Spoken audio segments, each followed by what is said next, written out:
Texas is victorious after the state's attorney general took the Biden administration to court over an executive order freezing deportations. NTD's Grace Coulter has the story. U.S. District Judge Drew Tipton, an appointee of former President Trump, is issuing a temporary restraining order blocking Biden's 100-day deportation freeze for 14 days across the country. This after Texas Attorney General Ken Paxton sued the Biden administration over the policy. Paxton hailed the victory on Twitter, saying, "Within 6 days of Biden's inauguration, Texas has halted his illegal deportation freeze." He also called Biden's executive order a seditious left-wing insurrection. Paxton said last week that the DHS failed to consult with Texas before making its immigration policy changes, as is required per an agreement between Texas and the agency. The Biden administration has proposed a number of changes to immigration policy, including a plan to give citizenship to around 11 million undocumented immigrants. Last week, Biden also signed an executive order halting all U.S.-Mexico border wall construction. Texas Representative Henry Cuellar says the construction will stop Tuesday night. During Trump's term in office, Democrats and immigration activists often filed lawsuits attempting to obstruct his immigration policies. With Paxton's lawsuit leading the way, it's likely that Republicans may do the same, especially with hundreds of judges appointed by the former president. Grace Coulter, NTD News. And newly elected Congresswoman Marjorie Taylor Greene tells NTD why her first major action in office is to file articles of impeachment against President Biden. Greene's articles accuse Biden of abusive power when he served as vice president. NTD's Melina Weisskopf has the story. One example she gives is the 2016 Ukraine Burisma incident, when Biden threatened to withhold $1 billion in foreign aid if Ukraine leaders did not dismiss an anti-corruption prosecutor who was looking into Burisma, which was an energy company where Biden's son, Hunter Biden, was on the board of directors. No matter what political party they belong to, we cannot have someone in that type of position of power where they're willing to do special favors and deals just to help enrich their family's business dealings. A September report by the Senate Homeland Security and Finance Committees found that Hunter Biden made millions worth of questionable transactions with Chinese nationals connected to the Chinese communist regime and military. And so this is why I ran for Congress. I'm not interested in playing the same old Republican playbook. Not working. We're not holding Democrats accountable. So what I'm bringing to the table is I'm tired of campaign promises, and I want Republicans to take the gloves off. And the representative claims that it's not just Hunter Biden who's responsible for these alleged corrupt business dealings. She's accusing President Biden and the First Lady of being directly involved with the corruption. That's based on statements made by Hunter Biden's former business partner, Tony Bobulinski. He suggested Joe Biden was involved in some of the deals. Joe Biden has repeatedly denied that he was ever involved with his family's business dealings. Some wonder what Representative Greene hopes to get out of her attempt to impeach Biden, since if successful, it would lead to Vice President Kamala Harris taking office. Kamala Harris is guilty of exactly what they impeached President Trump for, and I intend to hold her accountable for her actions as well. She pointed to the vice president's promotion of the Minnesota Freedom Fund. The money from that fund was reportedly used to bail out protesters who were arrested for violent offenses during Black Lives Matter protests over the summer. Representative Greene's name stands alone on the articles of impeachment for now. But she says she's not discouraged by that. She says she's trying to encourage other representatives to be more bold and show the American people and the Democratic Party that Republicans do have a backbone. Melina Weisskopf, NTD News. Senator Ted Cruz is trying to put term limits on lawmakers to hold career politicians accountable. Here are the details. Senator Ted Cruz and other Republicans have reintroduced an amendment to the Constitution to limit the number of terms lawmakers can legally serve. It would limit senators to 2 6-year terms and representatives to 2 3-year terms. Cruz said, "The rise of political careerism in today's Congress is a sharp departure from what the founders intended for our federal governing bodies. I have long called for this solution for the brokenness of Washington, D.C., and I will continue fighting to hold career politicians accountable." He hopes it could give more oversight and accountability to people on Capitol Hill. He said, "Every year, Congress spends billions of dollars on giveaways for the well-connected, Washington insiders get taxpayer money and members of Congress get reelected, all while the system fails the American people. Other Republicans who have joined Cruz include Senators Mike Braun, Pat Toomey, Marco Rubio, Todd Young, and Rick Scott. It's the third time Cruz has introduced an amendment to impose term limits.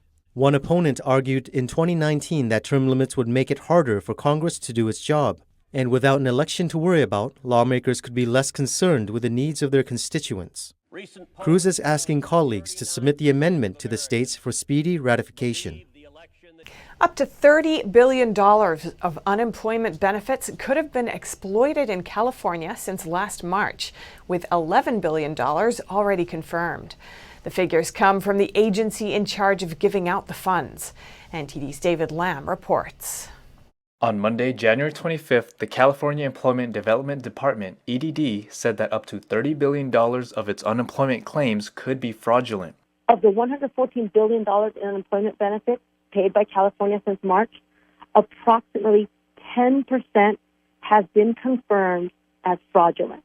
Additional 17% of the paid claims have been identified as potentially fraudulent.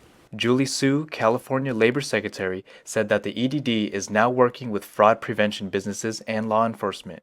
Bloomberg reports that President Joe Biden plans to nominate Su to the U.S. Labor Department.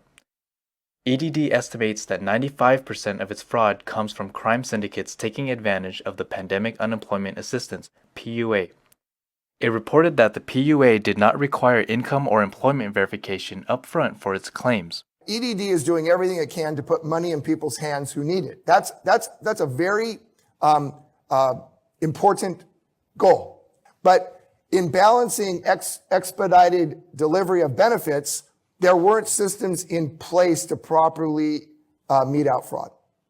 And so they got exploited. I am doing this, and I'm not trying to blame anyone or point fingers at anyone. I am trying to say today, we've got to come up with solutions. The district attorney said his office is prosecuting 10 people for unemployment fraud, including 2 who opened up a store with the purpose of filing false claims. David Lamb, NTD News, California. Twitter has routinely flagged posts for supposedly giving out misinformation, particularly posts about whether there was fraud in the general election. It's now giving that power to certain users. That is, if they qualify. NTD's Dawn Tran talked to some experts about the platform's new feature. If you're on Twitter, have a verified phone and email, and no history of recent Twitter rules violations, then you're well on your way in joining Birdwatch. It's a new feature on Twitter where users can flag tweets considered to be misleading or false. Twitter said Birdwatch is meant to address the issue of misinformation. But social media professor Andrew Selepak said there's a lot of uncertainty with this new program. My concern is that what people are going to do is they're going to sit in their echo chamber and they're going to look for things that disagree with what they already believe. So if you're on the political left, you're going to look for comments made by people on the political right and look to kind of moderate their content and suggest corrections and basically flag content. And the same is going to be true for people on the political right who are going to look at content from those on the left. Senior investigative journalist at the Epoch Times and host of the YouTube channel Crossroads, Joshua Phillip, says he doesn't think Birdwatch will do what it's meant to do, and that Twitter itself is not neutral. Twitter doesn't really have a, say, bipartisan stance when it comes to allowing news and viewpoints. We saw, for example, even the selective censorship of Trump and other people who support Trump when it comes to, for example, putting warnings on tweets.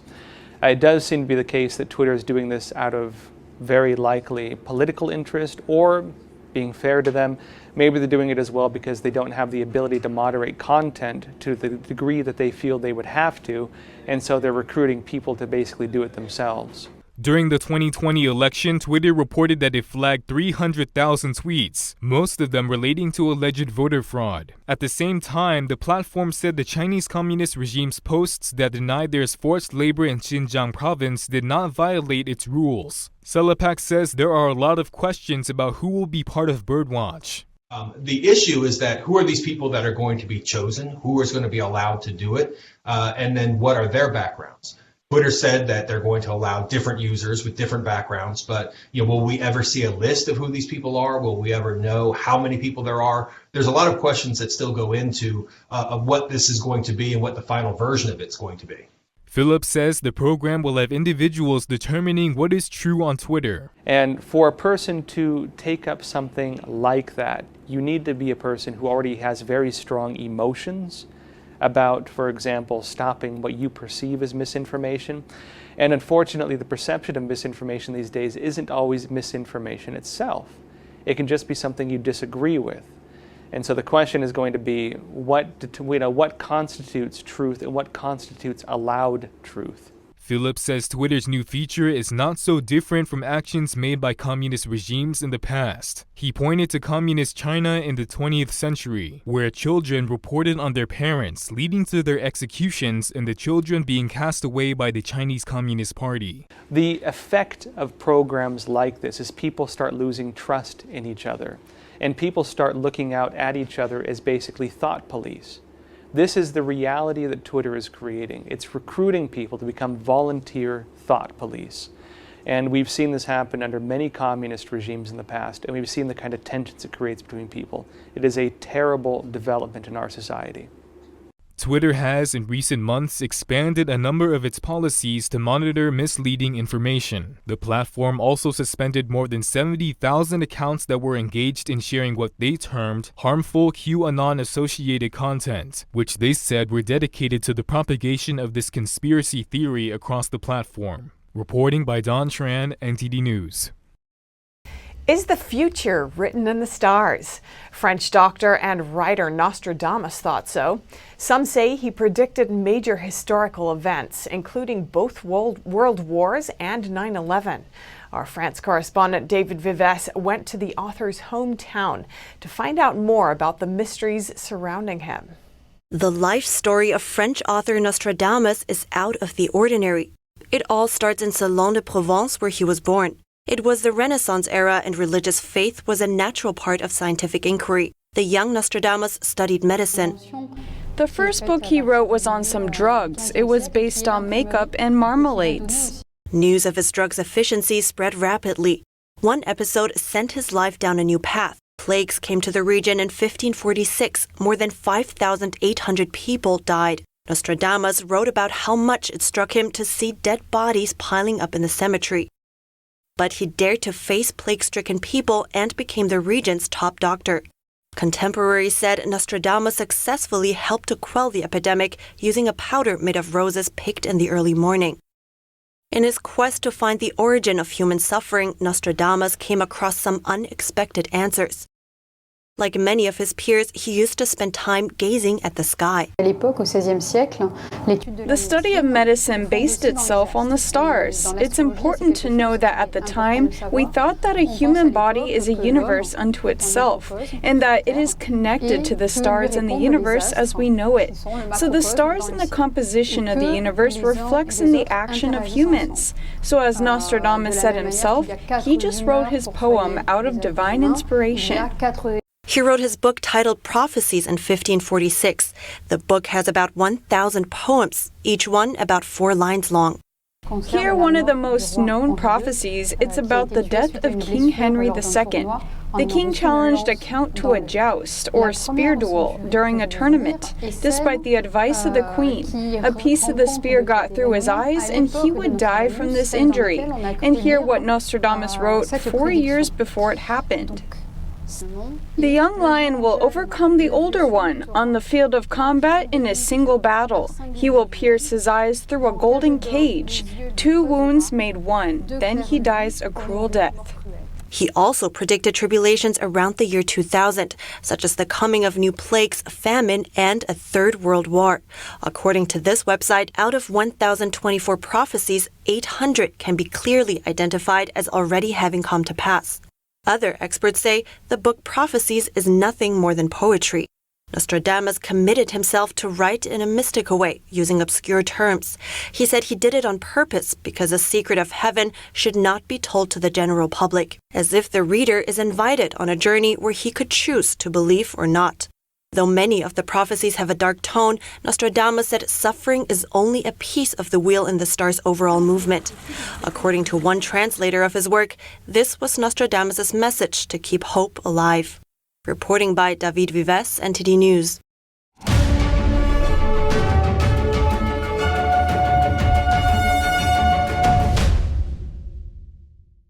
Hi, we're happy to announce that you can also catch us on cable TV now. Millions of households already choose us as one of their trusted news sources, and you can too. You can watch us in Chicago, Washington, D.C., New York, and many other cities as well. And if your system doesn't carry NTD yet, you can just give them a quick call and request NTD on your cable provider. Thank you for watching. See you next time.